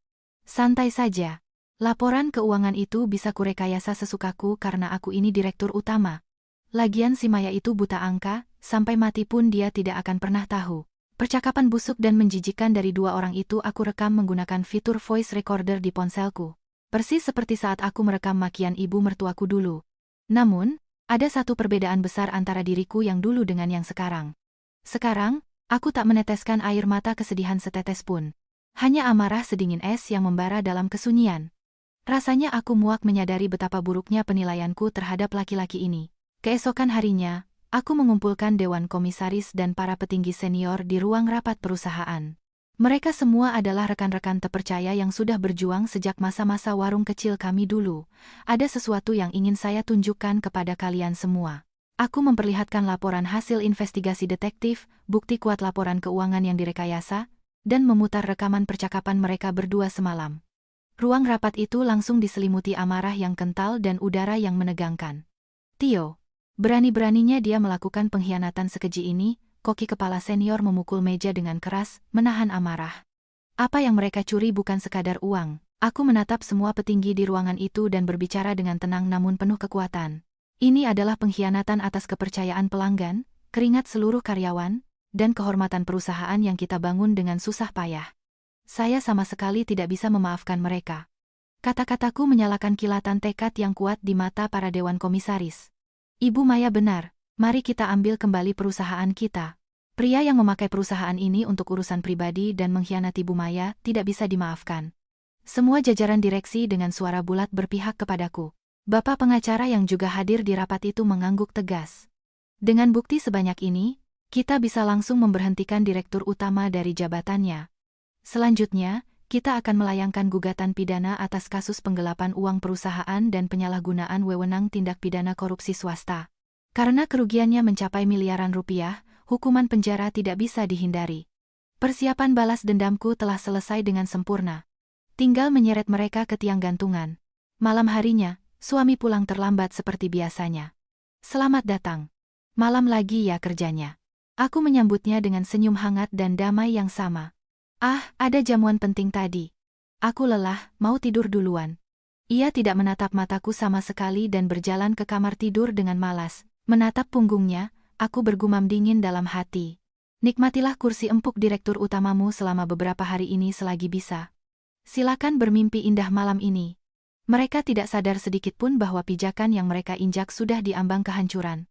Manusia-manusia serakah, sombong, merendahkan orang, dan hanya hidup untuk hawa nafsu. Kesombongan itulah yang perlahan mencekik leher mereka sendiri. Aku akan membalas air mataku yang tumpah ribuan kali lipat. Demi bayi yang hilang, aku akan menunjukkan bahwa aku bisa hidup kuat. Aku bukan lagi wanita yang cuma bisa menangis saat dikorbankan. Hari perhitungan akan dilakukan pada rapat umum pemegang saham, RUPS, berikutnya. Di hari itu, saat suamiku duduk dengan angkuh di kursi pimpinan tanpa tahu apa-apa, aku akan menyerahkan tiket emas satu arah ke neraka untuknya. Jarum jam terus berputar menuju detik-detik kehancuran mereka. Hari rapat umum pemegang saham akhirnya tiba. Dari balik jendela kaca ruang pertemuan besar, terlihat deretan restoran yang telah kami bangun di lanskap kota. Suamiku, Tio, hadir mengenakan setelan jas bermerek mahal, bertingkah layaknya eksekutif bisnis yang hebat. Ia duduk di kursi pimpinan dengan arogan. Di sebelahnya, sekretaris muda yang tak lain gundiknya, berdiri dengan senyum pongah. Baiklah, mari kita mulai dengan laporan operasional bulan ini. Tio mengarahkan pandangannya pada para direksi yang duduk melingkari meja dengan gaya merendahkan. Namun, tak ada yang membalas. Para jajaran eksekutif bungkam dan hanya menatapnya tajam. Kenapa diam saja? Ayo mulai, jadwalku sangat sibuk. Suaranya meninggi karena kesal, jari jemarinya mengetuk meja dengan tidak sabar. Saat itu juga, aku berdiri secara perlahan dan membuka pintu ruang rapat. Tidak perlu repot-repot, Mas Tio. Wajah Tio langsung berkerut melihat kehadiranku. Maya? Apa yang kau lakukan di sini? Ini rapat direksi. Orang luar dilarang masuk. Wanita selingkuhannya juga menatapku dengan wajah mencibir. Benar sekali, Nyonya. Ini bukan tempat bermain. Anda mending kembali ke dapur memikirkan resep makanan saja. Aku sama sekali tidak memedulikan wanita itu dan langsung melemparkan setumpuk dokumen tebal ke tengah meja dengan suara beraak. Inilah laporan operasional saya. Di sampul dokumen tersebut tertulis huruf tebal. Laporan audit internal. Aku bisa melihat darah seketika surut dari wajah Tio. Apa ini? Jangan bertindak seenaknya. Ia buru-buru mencondongkan badan untuk merampas dokumen itu, tapi salah satu komisaris senior menahannya dengan kuat. Pak Tio Saputra, suara komisaris itu berat dan bergetar karena marah. Selama beberapa tahun ini, saudara telah melakukan sederet kejahatan. Klaim fiktif untuk biaya operasional, dan menilap uang pemasukan perusahaan. Semua itu sudah dikonfirmasi secara detail oleh lembaga investigasi independen. Di layar monitor besar di dalam ruang rapat, foto-foto struk pembelian barang mewah untuk wanita selingkuhannya, dan bukti transfer ke rekening perusahaan fiktif terpampang jelas. Apa? Apa ini? Ini semua rekayasa. Tio menendang kursinya, berdiri dan berteriak marah. Aku ini direktur utama di perusahaan ini. Uang hasil jerih payahku, suka-sukaku mau kupakai untuk apa? Kamu tidak menghasilkannya sendirian, potongku dengan nada dingin yang menusuk. Itu hasil keringat para pekerja di lapangan dan jajaran manajemen di sini. Mencuri uang perusahaan demi memuaskan nafsumu sendiri. Sebagai pemimpin maupun sebagai manusia, kamu sudah gagal total. Sekretaris selingkuhannya menukas dengan suara gemetar, mana buktinya? Ini pasti cuma tuduhan tanpa bukti kan? Tanpa bicara, aku menekan tombol play di layar ponselku. Rekaman suara mereka semalam menggema di seluruh penjuru ruang rapat dari speaker. Si Maya itu buta angka, sampai mati pun dia tidak akan pernah tahu. Dia itu barang cacat yang tidak bisa punya anak. Pesonanya sebagai wanita sudah nol besar. Mendengar percakapan kotor mereka sendiri yang ditayangkan secara publik, keduanya membeku seolah tersambar petir. Gumaman murka pecah di antara para eksekutif. Pria macam apa ini? Merendahkan istrinya sedemikian rupa. Manusia sampah yang tak bisa dimaafkan. Lutut Tio bergetar hebat, dan ia terjatuh ke kursinya dengan lemas. Wajahnya pucat seperti tanah, keringat dingin bercucuran sebesar biji jagung dari dahinya. Tolong beri aku kesempatan sekali lagi. Uangnya akan kukembalikan semua. Tolong jangan libatkan polisi. Pria yang tadinya sangat angkuh itu berlutut di lantai, bersujud minta ampun dengan sangat menyedihkan. Namun, tak ada setetes pun rasa kasihan di hatiku. Uang bisa dikembalikan, tapi kepercayaan dan martabat yang kamu hancurkan takkan pernah kembali, kataku tegas. Kemudian, seorang pengacara yang telah menunggu di luar ruangan kuberikan isyarat untuk masuk. Berdasarkan RUPS luar biasa per hari ini, Tio Saputra resmi diberhentikan secara tidak hormat dari jabatannya sebagai direktur utama. Kami juga telah menyerahkan laporan polisi atas kasus penggelapan dalam jabatan. Tepat setelah pernyataan itu, 2 orang petugas polisi berseragam masuk ke ruang rapat. Saudara Tio Saputra? Silakan ikut kami ke kantor. Tangan Tio dipegang erat oleh polisi. Ia menangis histeris. Tidak. Tolong aku, Maya, kumohon. Wanita selingkuhannya yang melihat Tio ditangkap, langsung membalikkan telapak tangan. Aku tidak ada hubungannya dengan ini. Ini semua kemauan pria ini. Namun wanita itu tetap diamankan atas dugaan turut serta melakukan kejahatan dan ikut dibawa. Setelah kedua orang itu dikeluarkan dari ruang rapat, keheningan yang berat menyelimuti kami. Aku menghela napas dalam-dalam, lalu menatap keluar jendela. Neraka saat aku didorong ke dasar tangga oleh ibu mertua, hingga kegelapan pengkhianatan suami. Hari ini, dengan tanganku sendiri, aku menuntaskan semuanya. Mohon maaf karena membuat kalian semua tak nyaman, aku membungkuk dalam-dalam, lalu tersenyum lembut. Namun, sekarang borok perusahaan sudah dibersihkan. Mulai sekarang, mari kita bangun ulang perusahaan ini yang sesungguhnya. Langkah pertamaku menuju pembalasan tuntas dengan sempurna. Tapi kisah klimaks yang sesungguhnya baru akan tiba beberapa tahun kemudian. 1 minggu setelah RUPS yang bergejolak itu, perusahaan terasa kembali tenang dengan energi positif bak hujan yang reda setelah badai. Berita penangkapan Tio tayang besar-besaran di media lokal. Tajuk CEO jaringan restoran terkenal ditangkap atas penggelapan miliaran rupiah membuat publik geger. Namun aku segera mengeluarkan rilis resmi. Kami telah membuang borok organisasi dan akan memulai awal yang baru dengan struktur manajemen yang lebih bersih. Respons kami yang jujur, serta kualitas makanan yang tak berubah, membuat pelanggan kami tetap setia berkunjung. Sementara Tio, yang ditahan di rutan menunggu pengadilan, memohon untuk menjenguknya setiap hari. Aku pergi ke rutan 1 kali dengan didampingi pengacaraku. Di balik kaca pembatas, ia muncul. Hanya dalam hitungan hari, pria itu tampak menua dan kuyuh. Jas mahal kesayangannya tak lagi ada, digantikan dengan seragam tahanan. Matanya yang selalu pongah kini kuyuh dan ketakutan. Maya, kamu datang. Aku sungguh minta maaf. Tio memukul kaca sambil terus terisak meminta maaf. Aku kena pelet, wanita jalang itu yang mempengaruhiku. Ayolah, kita ini suami istri. Cabut laporannya, ya? Aku menatapnya dengan tatapan es. Sifat pecundangnya tak berubah, malah menyalahkan orang lain. Kamu salah besar, Mas Tio. Aku marah bukan hanya masalah uang miliaran itu, balasku tegas. Aku ingat setiap detik saat aku tersiksa dalam program bayi tabung, dan kamu mencibirku karena tidak bisa memberimu keturunan. Kamu jadikan aku bahan tertawaan bersama pelakurmu. Hal itu takkan kulupakan seumur hidupku. Mulut Tio terkatup rapat, kehabisan kata-kata. Surat cerai sudah kuurus lewat pengacara. Prosesnya akan segera selesai.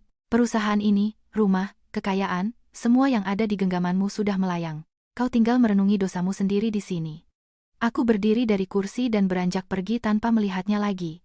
Maya, tunggu. Jangan tinggalkan aku. Jeritan sengsaranya memantul sia-sia di ruang kaca yang dingin. Pada akhirnya, Tio dijatuhi hukuman 3 tahun penjara. Gundiknya menerima hukuman percobaan dan dibebani utang ganti rugi miliaran rupiah. Ia kemudian menghilang tanpa kabar. Aku resmi naik sebagai direktur utama. Cabang restoran kami semakin banyak dan kesejahteraan pegawai semakin terjamin. Warung makan Maya kini menjadi merek kenamaan berskala nasional. Aku meninggalkan apartemen Sudirman dan membeli rumah tapak yang asri di pinggiran ibu kota.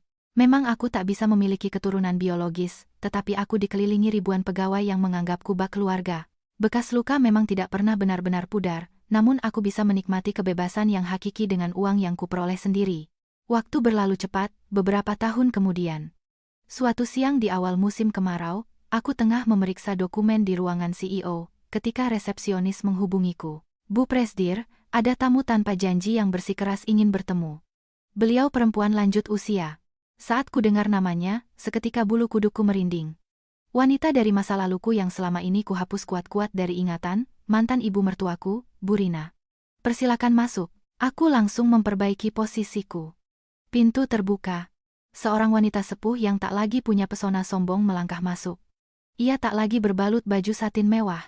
Kemeja blus kusut yang tampak murahan, uban yang tak terurus, tas yang sudah robek dipegang erat-erat. Ia menunduk dalam-dalam setibanya di hadapanku. Maya.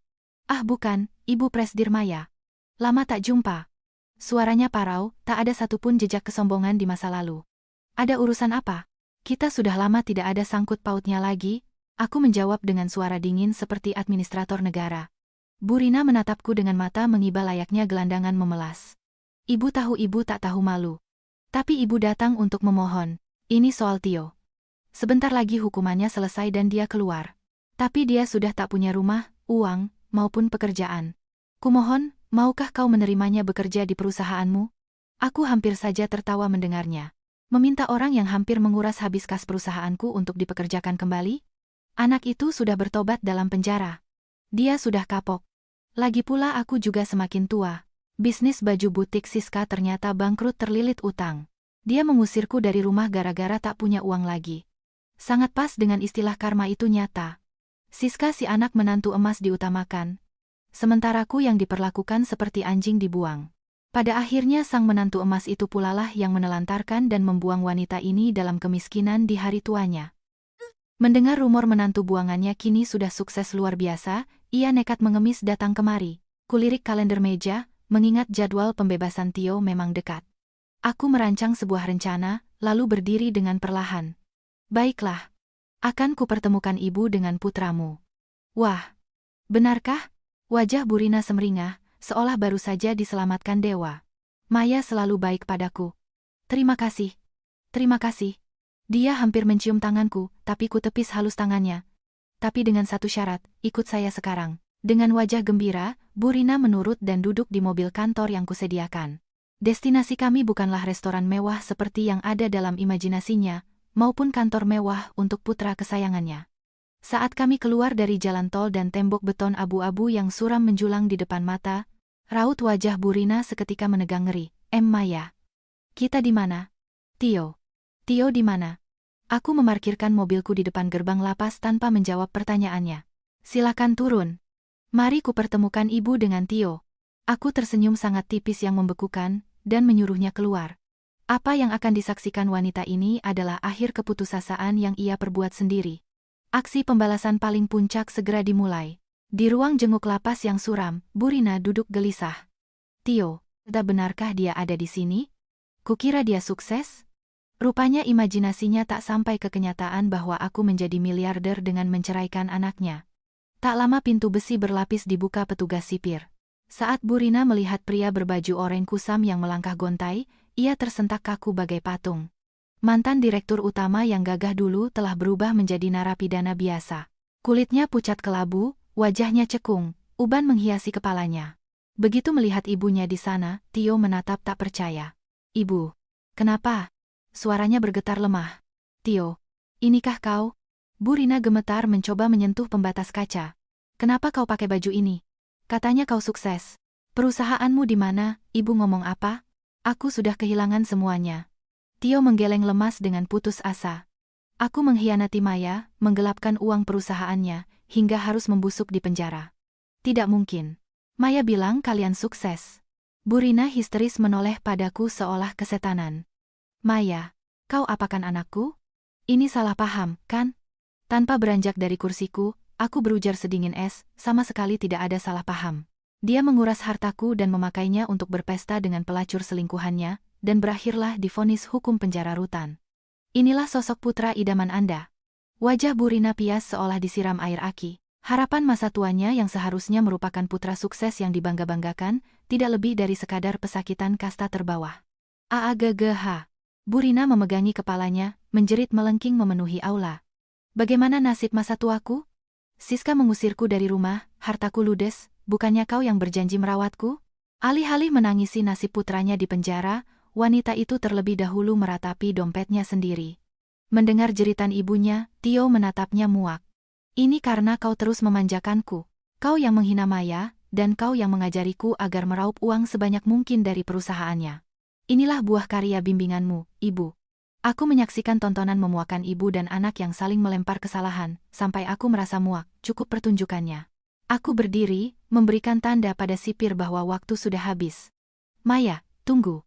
Tolong jangan tinggalkan kami. Maya kumohon, asalkan ada tempat untukku tidur. Tanpa berpaling, aku melangkah pergi meninggalkan gema ratapan mereka. Terik matahari siang memelukku saat melangkah keluar pagar lapas. Burina ambruk menangis memukul-mukul lantai semen di pinggir halaman seperti orang kurang waras. Aku berjongkok sedikit ke arahnya, dan melempar peluru penghabisanku padanya. Burina, apa Anda ingat ucapan Anda kepadaku dulu, barang cacat? Nilaimu sebagai wanita adalah 0. Ekspresi hinaan ibu saat aku berlumuran darah kehilangan bayi usai kau dorong dari tangga.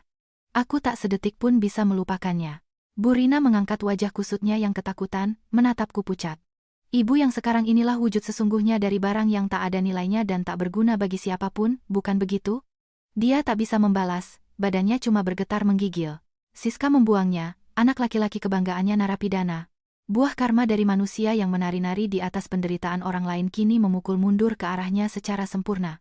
Silakan bertahan hidup dengan keringat ibu sendiri, ucapku sambil membuka pintu mobil. Dan jangan pernah tampakkan batang hidung kalian di hadapanku lagi. Mobil melaju. Di kaca spion, kulihat sosok wanita sepuh itu berubah jadi debu kusam yang semakin mengecil. Dia diremukkan oleh perbuatannya sendiri.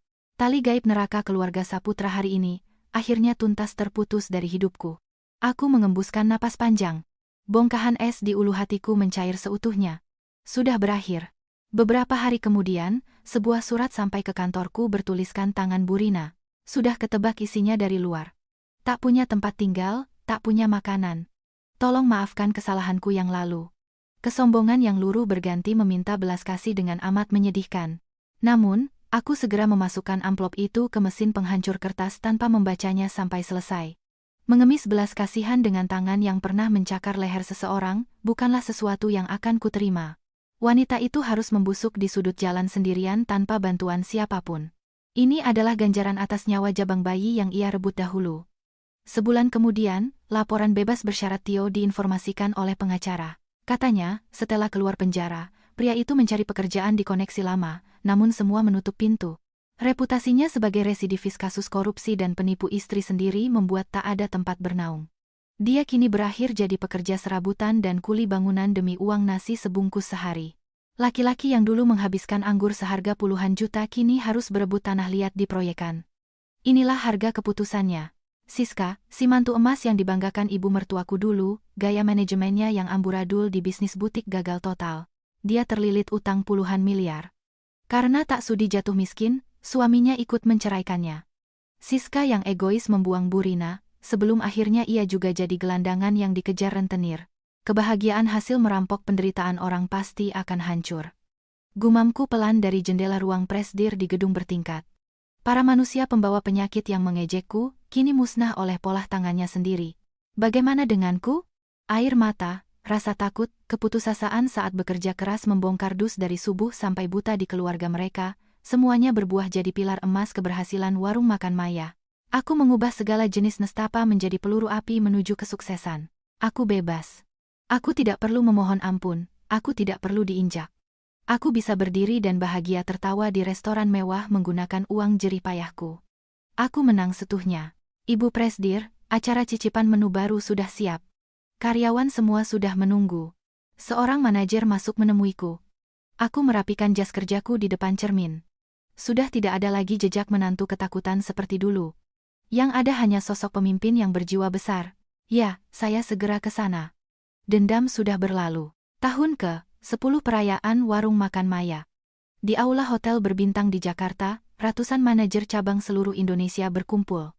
Lampu sorot memancar ke arah panggung, dan tepuk tangan gemuruh membahana saat aku diundang memberikan sambutan. Terima kasih semua, aku bicara lembut penuh keyakinan. 10 tahun lalu, aku kehilangan keluarga, impian, dan merasa diriku nol besar yang tidak ada harganya di dunia ini. Tapi berkat kalian semua, berkat keberanian untuk memutuskan memulai hidup dengan keringat dan tanganku sendiri, aku bisa di sini. Jangan biarkan orang lain merenggut kemudi nasibmu. Sedalam apapun kau disiksa keputusasaan, manusia bisa kembali bangkit dan di sanalah kita benar-benar jadi makhluk paling tangguh. Aku membuktikannya selama 10 tahun ini. Sesudah acara potong tumpeng, seorang manajer cabang perempuan muda menghampiriku sambil terisak. Bu Presdir, saya janda korban kekerasan rumah tangga. Berkat motivasi ibu yang menerima saya kerja dari nol, saya bisa tegar membesarkan anak saya hari ini. Aku memeluk wanita muda itu lembut. Tenanglah, engkau sudah mampu berpijak. Inilah langkah baru dalam hidupmu. Malam hari selepas acara, aku mampir menyetir sendiri ke depan ruko kumuh yang pernah menjadi titik kebangkitanku. Ruko itu kini sudah dimodernisasi, berubah dari warung sempit menjadi restoran megah dengan nama Pusat Perdana Warung Makan Maya. Aroma kuah rendang menyebar hangat ke jalanan diiringi suara tertawa dari keluarga-keluarga yang menyantap makan malam. Di layar videotron pinggir jalan raksasa menyiarkan berita gelandangan kota. Salah satu wajah di sana mungkin adalah mantan mertuaku atau suamiku. Namun, hatiku tidak lagi merasa gundah atau perlu menyeringai senang. Ketika eksistensi mereka sudah jadi butiran tak berarti bagiku, di saat itulah balas dendam sejati berakhir. Aku menatap langit kelam kota Jakarta yang dihiasi bintang. Sayang, ibu sudah berjuang sangat keras. Batinku berbisik ke jiwa anakku yang pergi tak sempat kuhirup aromanya dulu. Kesedihan itu telah kualiwujudkan jadi kebahagiaan menyajikan makanan ke ratusan ribu pelangganku setiap bulan. Pohon yang bertahan hidup dalam badai panjang akan memiliki akar tertangguh. Semilir angin musim kemarau menyapu lembut ujung rambutku. Masa depan cerah tiada batas membentang jernih di mataku, dan tanpa sedikit pun menengok masa lalu, aku melangkah menuju sorot cahaya lampu. Kebahagiaan sejati nan paripurna telah kujemput. Terima kasih telah menemani kisah panjang ini. Ingatlah bahwa manusia tak boleh lupa betapa rapuh dan angkuhnya mereka ketika menginjak hati tulus seseorang. Kehancuran terbesar dari mengkhianati sebuah ketulusan, senantiasa menunggu tepat di puncak kesombonganmu. Semoga kisah ini membawa keberanian bagi kalian.